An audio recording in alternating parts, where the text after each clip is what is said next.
శ్రావణకు మన మహిళలు ముఖ్యంగా నేను డాక్టర్గా చెప్తున్నా, దాదాపు ఒకప్పుడు మనం 4-5 కనేవాళ్ళం. అప్పుడు మనం అమ్మాయి పట్టించుకోలేదు. కానీ ఇప్పుడు ఏంటంటే ఇద్దరిని కనేటప్పుడు ఇద్దరు ఒకరు అబ్బాయి ఉండాలనే ఉద్దేశంతో ఫ్రీక్వెంట్గా గర్భస్థానానికి పోతా ఉన్నాయి.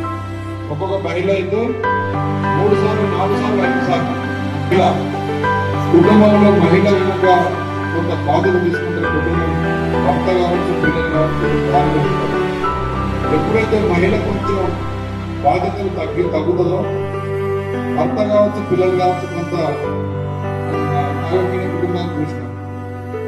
నేను కూడా ఒక బాధ్యత, మదర్, నాకు 7 అక్కలు, నేను 3 అన్నదమ్ములు. ఫస్ట్ మా అక్క తర్వాత అన్నయ్య తర్వాత 6 అక్కలు, 6 అక్కల తర్వాత నేను, నా తర్వాత ఆ రోజుల్లో మరి ఫ్యామిలీ ప్లానింగ్ లేవు. ఆ రోజుల్లో కుటుంబ నియంత్రణ లేదు.